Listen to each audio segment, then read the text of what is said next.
네, 안녕하세요. 이제 한국사 네 번째 시간입니다. 자, 네 번째 시간. 저번 시간에 어디까지냐면 1894년 동학농민운동이 있었다. 동학농민운동은 매우 중요한 시험 과제인데 주제인데 여기 보통 수능 쪽으로 나오게 되면 되게 그 과정에 주안점을 둔다. 과정은 크게 네 덩어리로 나눠져요. 첫 번째가 조병갑의 학정으로 인해서 일어나게 된 고부 농민복귀.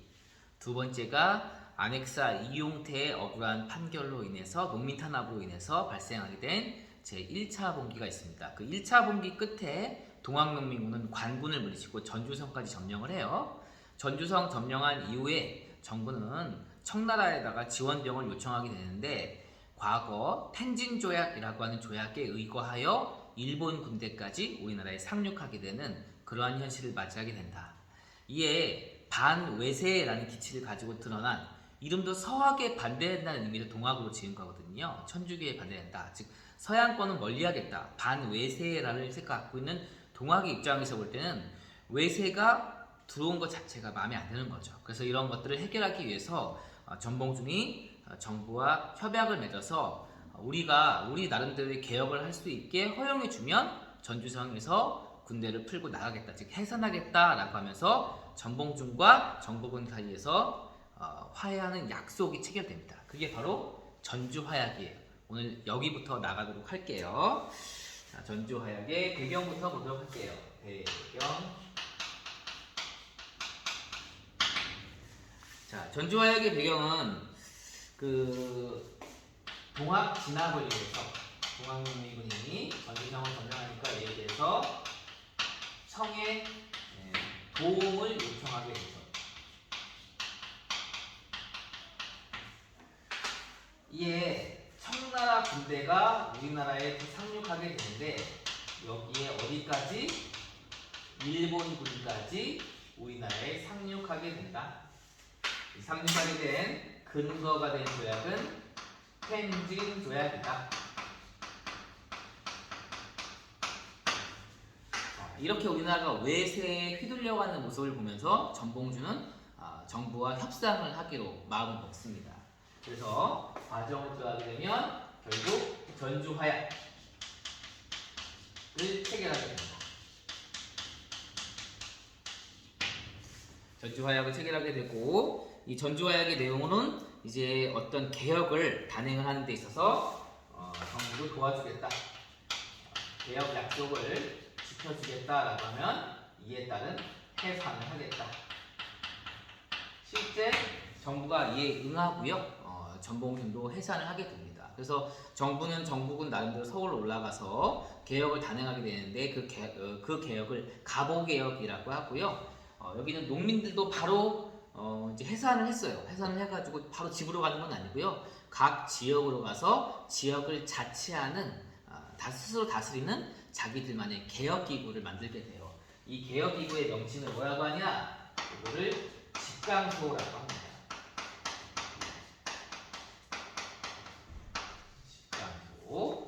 집강소는 동학농민운동이 보통 문제에 나오게 되면 대개 답이 되는 단어, 키워드가 집강소입니다. 잘 기억해 주시고요.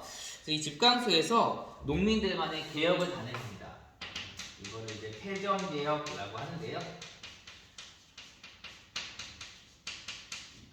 사실 폐정개혁안이 정확히 적혀져 있는 역사책은 좀 찾아보기가 어렵습니다. 이렇게 뭐 동학사 같은 데, 소설 같은 데 좀 주로 적혀져 있긴 한데 여기에 주된 요구로 받아들여진 것, 주되게 나오게 된 거는 뭐 좀 탄과놀이를 좀 처벌해달라, 탄과놀이 없애달라 하는 거, 세금 제도를 개선해달라,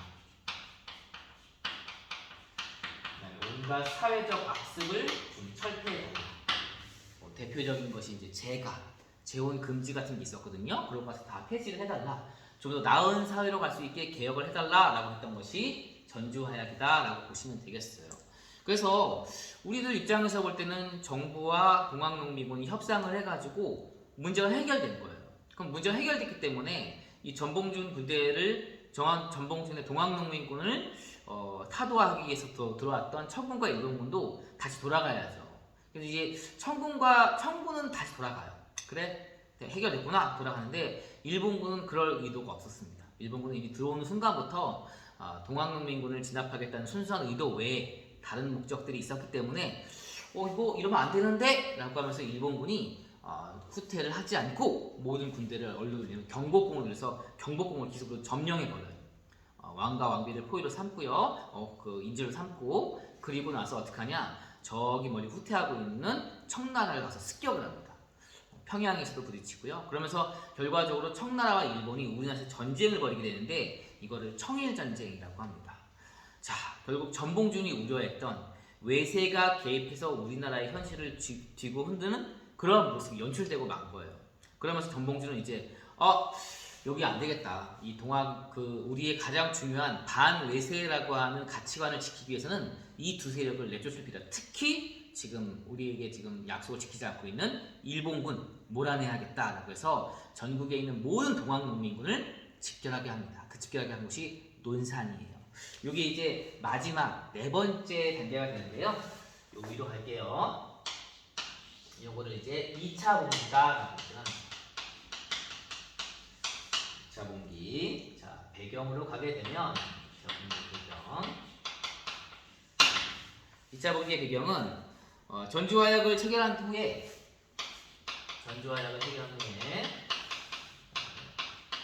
양 나라 군대가 철수할 것을 요구를 했어요. 자, 그렇지만 이에 대해서 일본 군대가 이 요구를 받아들이지 않고 경복궁을 기습 점령한다.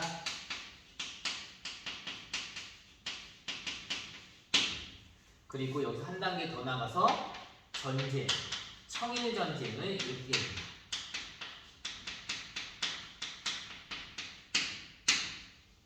이러면서 동학농민들은 가만히 있을 수가 없어요. 반외세, 자신들의 가치를 지키기 위해서 이들을 내몰기 위해서 동학농민군이 재봉기를 하게 됩니다. 자, 재봉기를 한다. 이때도 논산이고요. 당시 동학은 포접제라고 하는 조직으로 운영되어 있었는데 크게 보자면 북쪽 조직인 북접과 남쪽 조직인 남접이 있었어요. 그 북접에 있는 사람들과 남접에 있는 사람들이 다 모인 곳이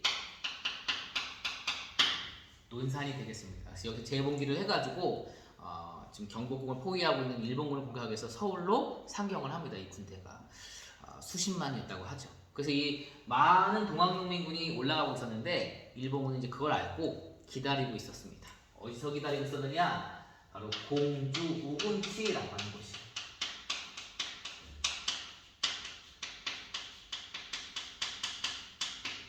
여기서 대규모 전투가 벌어지게 됩니다. 사실상 동학농민군의 마지막 운명을 결정지은 전투예요. 사실은 전투라고 말하기도 참 말하기 어려운 게 일본은 아주 중화기로 무장되어 있는 정말 물론 몇천 명밖에 안 되는 군대이긴 하지만 아주 잘 무장된 부대였고 동학농민군은 농민군이라고는 하지만 무기나 이런 여러 훈련적인 면에서 열악한 상황이었거든요. 그리고 우금치 이미 전략적으로 유리한 요충지도 일본군이 선점하고 있었어요. 우리 동학농민군은 진격을 하면 대부분이 다 총에 맞아서 몰살당하는 그런 전쟁 형태를 보여요.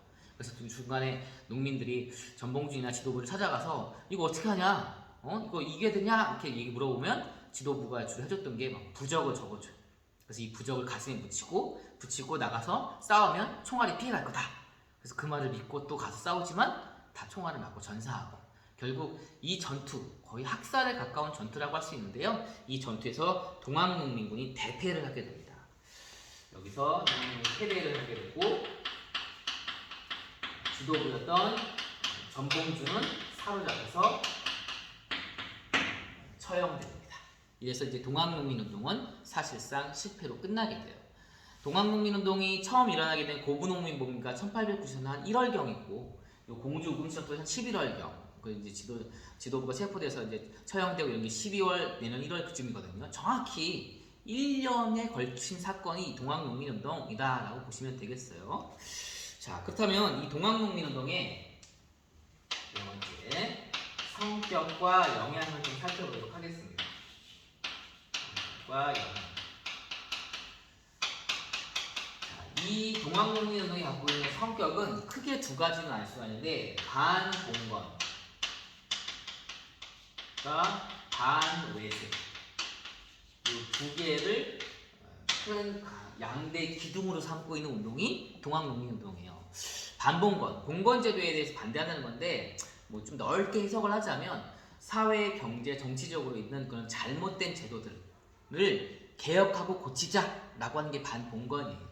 그리고 이제 반외세는 뭐냐? 우리나라에 좀 자주적으로 가야 되는 역사에서 외국이 개입하는 걸 없애자 하는 게 반외세죠. 그래서 기억하실지 모르겠는데 이 과정 중에 큰 단계가 지금 1차 분기와 2차 분기가 있잖아요. 그 중에 1차 분기는 전봉준 같은 어떤 잘못된 정치에 대해서 들고 있었기 때문에 1차 분기는 반봉건적 성격이 강해요. 그런데 2차 분기는 일본의 경복궁 점령에 대항해서 일어나는 것이기 때문에 이거는 무슨 성격이 강하냐? 반외세적인 성격이 강하다. 이렇게 봐주시면 되겠습니다. 자, 이 실패로 끝난 동학농민운동의 영향을 좀 살펴보게 되면요. 어떠한 영향이 있었느냐? 어쨌든 대규모의 운동입니다. 이 대규모의 운동은 정부에도 충격을 줘요. 농민들이 요구하는 사항들이 이런 게 있었고 이런 사항을 들어주지 못하다 보니까 이런 큰 저항운동이 일어났구나. 우리 정부도 동학에 있는 농민들의 요구들을 좀 받아들여야겠다. 특히 전주화약 단계에서 전봉준과 정부군이 약속한 게 뭐냐면 서로 농민들이 요구한 개혁을 조금씩 수행하기로 약속을 하거든요. 그래서 전주화약 이후에 정부도 농민들의 요구를 받아들여서 개혁을 단행하게 돼요. 그 개혁을 뭐라고 하냐? 가보개혁이라고 합니다. 따라서 가보개혁 역시 동학농민운동에 영향을 받았다라고 할 수가 있어요. 또한 이 공주 우금치 전투에서 동학농민 전체가 몰살당한 것은 아니에요. 살아남으신 분들도 있거든요. 이 살아남으신 분들은 집에 못 가요. 집에 가면 일본 분들이 지키고 있어서. 또 실제 이 과정 중에서 일본인들에게 많이 학살을 당한 그 동학농민운동 여러분들이 상당히 그 일본에 대한 반일 감정을 많이 가지게 됩니다. 그러면서 이제 아예 생업을 포기하고 전문적으로 일본에게 저항하는 무장투쟁을 하는 사람들로 변모하기 시작해요. 이걸 이제 뭐라고 하냐? 항일 의병운동이라고 얘기를 하죠.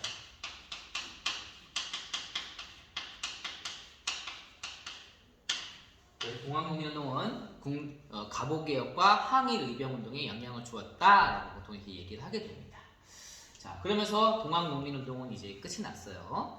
하지만 여기 좀 약간 어려운 과정이긴 한데요. 이 동학농민운동이 이제 1894년 1월부터 해서 12월까지 1년을 관통해서 일어난 사건이잖아요. 그 중간, 요 전주화약 단계, 요 단계에 해당하는 요 단계부터 정부도 농민들의 요구를 받아들여서 액션을 취해요. 그게 바로 가보개혁입니다. 그 같은 해에 있어요. 그래서 아주 중요한 두 사건이 같이 있는 거죠. 그래서 역시 똑같이 연도를 여기 똑같이 또 적을게요. 1894년 동학농민운동이 일어나고 있는 중간쯤 좀 더 어렵게 내고자 하자면 사실 막 이걸 섞어서 내야 되는데 그렇게까지는 하진 않고요. 요 94년도에 가보개혁이라고 하는 사건이 일어나게 됩니다.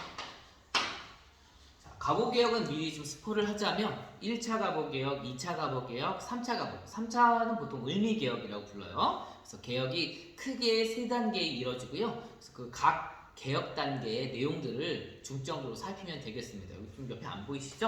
여기 좀 옮길게요.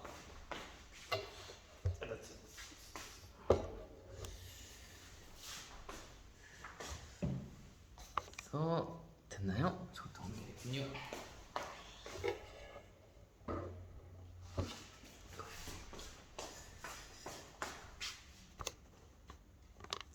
됐나요? 자, 핸드폰으로 계속 수동 조작을 하고 있어서 여러모로 좀 불편함을 끼쳐드린 점 죄송합니다. 자, 가보개혁으로 가볼게요. 자, 가보개혁의 추진 배경부터 좀 살펴보겠습니다. 추진 배경. 먼저 동학농민, 이 동학농민들의 요구가 있었다. 이게 바로 아까 얘기했던 세 번째 단계였던 전주화약 단계에서의 농민들의 개혁 요구예요. 그거를 정부가 받아들였죠. 그렇기 때문에 체결된 게 전주화약이죠. 그래서 동학의 요구를 받아들여서 알았다. 그러면 너희들의 요구를 받아들여서 개혁을 단행할게 라고 해서 설치한 걸 뭐라고 하냐? 교정청이라고 얘기를 합니다. 그래서 교정청을 설치해서 정부만의 어떤 자주적인 개혁을 단행하려고 했으나 교정청은 좀 낯설죠. 왜 그런 거 하니 교정청이 설치되고 나서 얼마 안 돼서 여기 사건 안 보이시나요? 여기 일본군의 경복궁 점령이 바로 있게 돼요. 그 일본군이 경복궁을 점령하고 바로 우리를 무력을 포위한 다음에 우리의 개혁을 요구해요. 일본이 원하는 방향의 개혁. 그 개혁은 동학농민들이 요구하는 개혁과는 방향이 조금 다르거든요. 그래서 일본이 경복궁을 점령하고선 야 너희 개혁해. 근데 기존의 교정청이라는 기구는 우리 마음에 안 들어. 우리 일본의 마음에 드는 새로운 기구를 설치할게 라고 해서 교정청을 폐지해버려요. 그래서 교정청이라고 하는 기구는 실제 설치되고 나서 한 일이 거의 없어요. 그래서 낯설죠. 자, 그래서 이제 실제 시행되는 거는 두 번째 1차 가복개혁입니다. 1차 가복개혁. 1차 가복개혁부터 들어가겠습니다. 1차 가복개혁의 그 배경이라고 할까요? 배경을 좀 살펴보면 동학농민운동의 과정과 좀 겹치는 부분이 있습니다. 자, 일본군이 경복궁을 점령을 해요.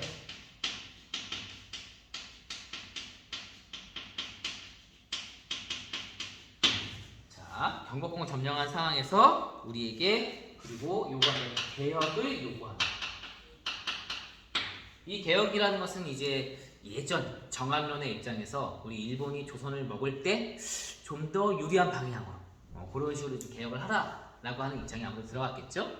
자, 그런 의미에서 이제 가장 만만한 사람들을 찾아보니까 이 당시 일본에 좀 말에 순응할 수 있는 사람으로 눈에 띈 사람이 누구냐면 김홍집이에요. 그래서 김홍집을 당시 최고자리인 영의정이 앉히고 그 김홍집과 비슷한 친일, 우리 일본의 얘기를 들어서 개혁할 수 있는 사람들로 좌의정, 우의정 그 밖에 모든 관리를 채워넣게 됩니다. 그러면서 형성된 요거를 뭐라고 하냐? 김홍집 내각이라고 합니다.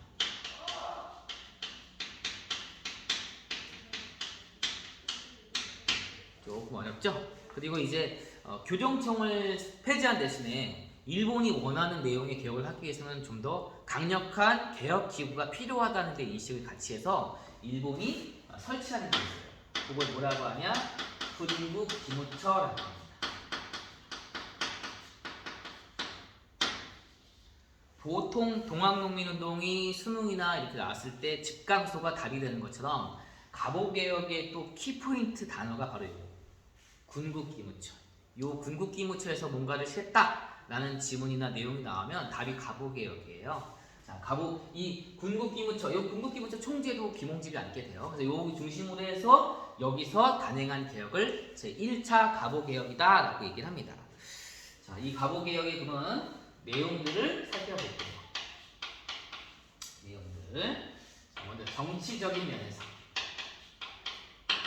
1차 가보개혁의 내용도 되게 방대하고요. 중요한 것들도 좀 많아서 조금 어렵습니다.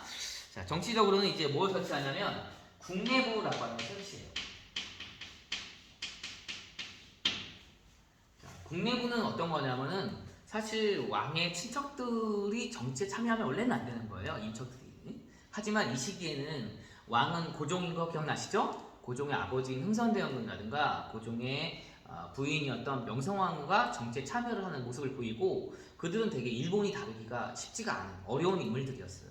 그들을 정치계에서 배제시켜야 하지만 일본 입장에서는 조선을 석국화하는데 훨씬 더 유리하다고 판단했기 때문에 왕의 친척들을 따로 국내부에 소속시켜서 이 소속된 국내부의 속장들은 실제 정치에 참여할 수 없는 제도를 만들어놔요. 그래서 이거는 왕실사무와 행정사무를 분리해 놓은 거죠. 왕실과 정부를 분리해 놓은 거. 이게 국내부 설치다라는 것이고요. 또 하나가 이제 뭐냐? 어려운 내용들이 참 많네요. 또 하나가 이제 6조. 2학년 때 한국사 열심히 하신 분은 기억나실 텐데 조선시대에는 의정부에서 정책을 결정하면 그 밑에 2호, 예병, 형공이라고 하는 6개 부서에서 그 정책을 실행해요. 그 6개 부서를 6조라고 합니다. 근데 이제 사회가 좀 더 복잡해졌다라고 판단한 일제는 이 6조를 8개 아문으로 확대시켜요. 이제 2조, 호조 이런 단어 안 나와요. 무슨 뭐 탁지, 아문, 이런 식으로 부서가 8개로 이름이 다시 넣게 되고요. 그래서 이때부터는 보통 조선시대의 체제를 의정부에서 정책을 결정하면 육조가 집행하는 데서 의정부 육조 체제라고 하는데, 이 갑오개혁 때부터 이제 뭐가 되냐? 의정부 파라문 체제라고 하는 체제가 된 거예요.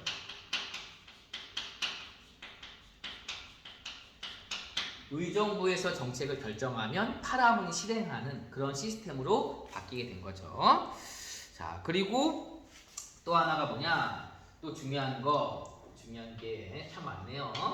과거제를 폐지하는.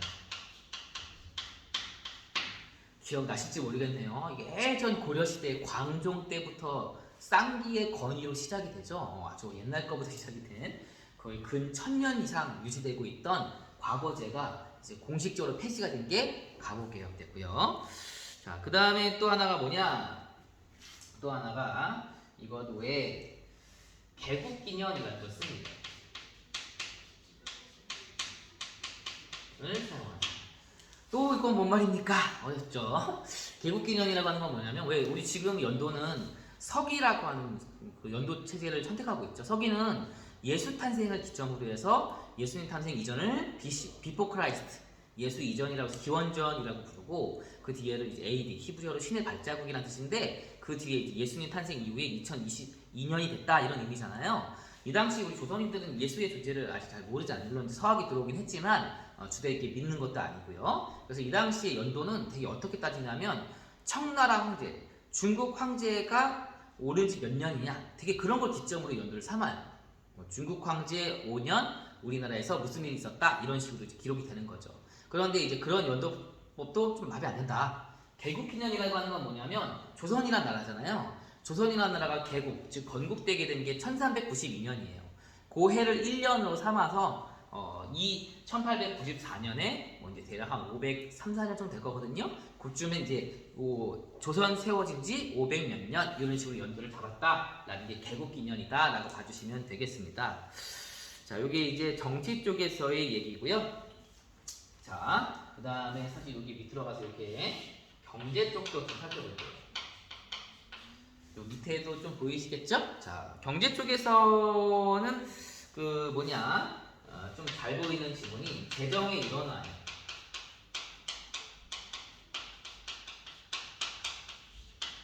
사실 이 재정의 일원화는 그 전부터 계속 개혁 내용을 강조했던 거예요. 갑신정변, 또 그 이전부터 계속 조선 정부를 강화하고 조선 정부가 보다 발전하려면 재정, 즉 돈을 걷고 쓰는 기구가 한 기구로 통일이 돼야 된다는 거예요. 그 전에 조선은 그렇지가 않았던 거예요. 막 다양한 기구들이 있어서 왕실재정, 국가재정, 무슨 재정에서 들어온 재정도 다르고 나가는 구석도 다르기 때문에 얼마만큼 돈이 거치고 얼마만큼 이 돈이 쓰여지는지를 알 수가 없는 상황이었던 거죠.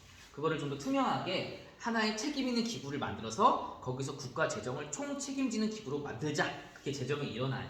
그래서 이 당시는 이제 만약에 그 조선 시대였으면 국가 재정을 담당하는 기구를 호조라고 할 텐데, 이제 호조가 없어졌어요. 그렇죠? 그래서 이제 무슨 기구는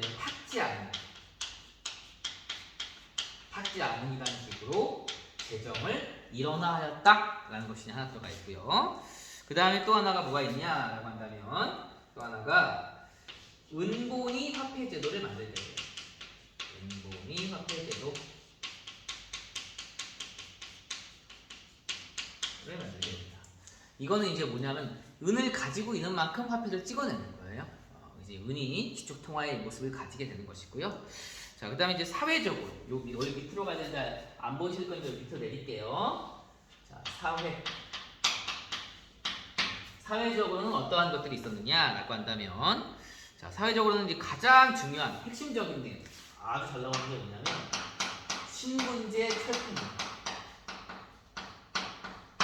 우리 그 전근대사, 개항 이전의 모든 역사를 전근대사라고 하는데, 사실 뭐 고조선 때부터 기억나시나요? 팔조법에서 나오는 뭐 노비로 삼는다라는 내용 때부터 있었던, 진짜 그 역사를 그 이전 역사를 도저히 유추할 수 없을 정도로 아주 긴 역할을 갖고 있는 신분제가 드디어 공식적으로 폐지가 된 게 1894년이에요. 즉 평등 사회로 나가는 출발점이 된 거죠.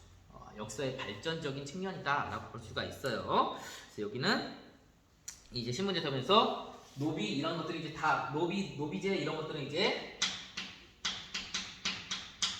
우리 한국사에서 역사를 다 감추게 됩니다. 물론 신분제는 철폐를 했으나 사람들의 의식은 좀 남아있어요. 그래서 여전히 이 신분제 공식적인 철폐 이후에도 좀 이렇게 하층 신분 출신 사람들을 좀 이렇게 천대한다거나 이런 의식은 조금 남아있게 됩니다.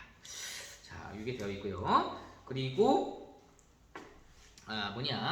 좀 이렇게 특이한 것들이 있는데요. 조혼 금지.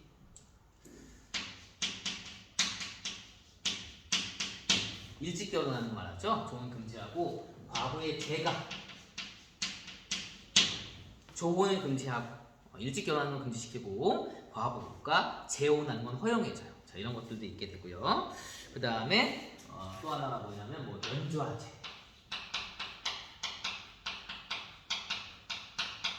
폐지합니다.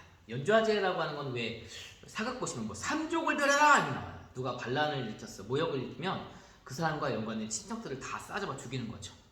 이런 걸 연좌제라고, 연관된 사람들을 다 같이 벌주는 제도인데 이런 것들도 다 폐지가 됩니다. 자, 이렇게 해서 1차 가부개혁이 비교적 아주 그냥 큰 규모로 제대로 이루어지게 됩니다.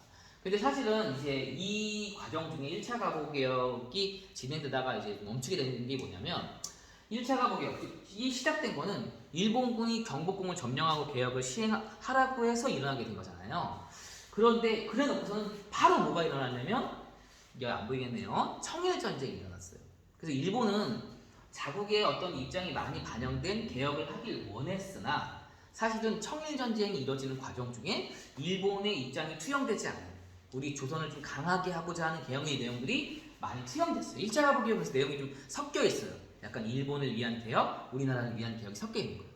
근데 1894년 이제 중후반으로 가면 갈수록 청일 전쟁이 점점 일본이 계속 승기를 잡고 승세를 타는 부분으로 가요. 그래서 막 청을 들게 되는 일본이 이제 좀 어디 조선 우리의 입맛에 맞게 개혁을 하고 있나 하고 뒤돌아보는 시점에 보니까 일본의 입에 마음에 안 들게 개혁을 하고 있는 거예요. 1차 가부개혁. 그래서 이 개혁을 일본이 중단시키는 거예요. 중단시키고 두 번째 가부개혁으로 방향을 바꿔버립니다. 그래서 이제 두 번째 가부개혁이 뭐가 되냐? 이제 2차 가부개혁이 되겠네요. 2차 가부개혁.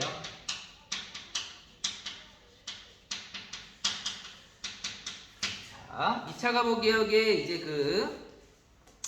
배경을 살펴보게 되면 청일전쟁에서 어느 정도 이제 승세를 잡아요. 청일전쟁에서 일본이 어느 정도 이제 승세를 잡습니다. 승기를 좀 잡고요. 그리고 이제 이러면서 이제 개혁의 이제 간섭을 정도를 좀 높여야겠다라고 판단을 해요. 일본이 1차 가부개혁처럼 일본 김홍집에게 맡겨놓고는 안 되겠다라고 하게 됩니다. 그래서 이제 김홍집도 아직 일본인들의 신임을 받고 있었거든요. 그래서 김홍집을 차마 내치지 못하고 그 당시 이제 갑신정변 실패하고 일본으로 망명해서 친일파로 무럭무럭 성장하고 있었던 인사가 있었으니 그 사람이 바로 누구냐면 박영규라는 사람이에요. 김옥균도 일본으로 망명했었지만 고종이 보낸 자객한테 결국 암살당하거든요. 그래서 이 김홍집이라는 사람 옆에다가 누구를 붙여주냐? 박영효라고 하는 사람에게 또 권력을 몰아줍니다. 그래서 좀 어려운데 이 2차 가부개혁 때는 김홍집, 박영효라고 하는 두 명의 투톱 체제로 개혁을 단행해요. 이거를 김홍집, 박영효 연립내각이다라고 합니다. 내용이 좀 비교적 어렵습니다. 그래서 되어 있고 그 다음에 기존에 자기들 마음대로 되지 않고 있었던 군국기무처 있죠? 군국기무처를 폐지합니다. 여기까지는 보이겠죠? 군국기무처를 폐지를 해요. 따라서 군국기무처가 단행한 개혁은 1차 가부개혁뿐이에요. 2차 가부개혁이랑 을미개혁은 군국기무처가 없습니다. 그래서 1차 가부개혁 때 요 군국기무처가 중심이 돼서 개혁을 단행하고 요때 이제 그러면서 이제 여기 이제 플러스로 누구도 오냐면 고종이 나도 그러면 한번 이번 개혁에 내 뜻을 좀 반영해 보겠어 라고 해서 글을 발표하게 되는데 그걸 뭐라고 하냐, 홍범십사조라고 하는 어떤 개혁에 내가 어떻게 하겠다라는 그 각오를 밝힌 글들을 발표합니다. 이런 상황에서 시행된 개혁을 제2차 가보개혁이다 라고 얘기를 해요. 자, 2차 가보개혁의 내용으로 들어가겠습니다. 내용 먼저 정치 파트. 정치 파트에서는 역시 좀 어려운 게 많네요. 자, 내각이라고 하는 걸 나눠요. 공식적인 기구예요. 내각이라는 거. 이게 이제 의정부를 대신한 조선시대 최고 권력기구로 내각을 만듭니다. 그리고 여기에다가 또 하나가 뭐냐면 파라문. 요거 있죠. 파라문 체제. 이 파라문을 또 7개 부서로 바꿔버려요. 참 여러분 계속 어렵게 하네요. 그쵸? 그래서 이제 2차 가보개혁 때부터는 이제 1차 가보개혁 때는 의정부가 결정한 거를 8개 안, 파라문이 실행하는 체제였잖아요. 이제 2차 가보개혁 때는 이제 어떻게 되냐면 내각이 결정한 거를 7개 부서가 시행하는 내각 7부 체제라는 말을 써요. 어렵습니다. 그쵸? 네, 내각 7부 체제를 하게 되고, 그 다음에 이제 좀 중요한 게 이것 외에 지방. 이게 이제 중앙제도라고 하면요. 우리 지방제도가 8개의 도로 이루어져 있었는데, 그걸 23개의 도로 갈갈이 찢어놔요. 23개의 도로, 8개의 도를 다 나눠버렸다라는 거. 그 다음에 사회. 사회 쪽으로 와서는 조선시대에는 지방의 수령, 보통 사도라고 하죠. 그 수령이 지방의 행정, 사법, 입법, 모든 군사권까지 모든 권한을 부여받아 있었어요. 사실상 그 동네의 왕이었죠. 그 중에서 사법, 재판, 왜 장화홍련 같은 사람들이 억울할 때 꿈에 나타나는 게 누구 꿈에 나타나면 사또 꿈에 나타나잖아요. 왜냐면 사또가 재판을 하니까. 그래서 조선시대에는 지방관들에게 그 사법권이 있었는데 그 사법권을 폐지하는 거예요. 지방관의 사법권, 즉 재판할 수 있는 권한을 폐지한다. 대신 전문 재판소를 설립을 합니다. 대신 전문 재판소를 설립해요. 이게 사회 쪽에서의 변화가 되겠고요. 그 다음에 교육. 여기서는 나라를 살려보기 위해서 교육 입국조서 이런 식으로 고종이 강조했던 부분인데요. 교육만이 나라를 살릴 수 있다라고 해서 교육 입국조서를 바탕으로 여러 교육제도를 손보게 됩니다. 자, 이렇게 해서 2차 가보개혁이 잘 진행되고 있는 듯 보였으나 이제 2차 가보개혁이 진행되는 과정 중에 그 다음 해인 1895년으로 넘어가게 돼요. 그 해를 을미년이라고 하는데 을미년이 되면서 청일전쟁이 완전 일본 승리로 끝나게 돼요. 그 일본 승리로 끝나면서 일본이 모든 것을 좌지우지할 수 있는 세상으로 갈 줄 알았는데 실제는 그렇게 안 돼요. 그렇게 안 되는 과정 중에 일어나는 개혁이 3차 개혁, 을미개혁입니다. 그 개혁의 내용은 다음 시간 때 이어가도록 하겠습니다. 자, 고생하셨습니다.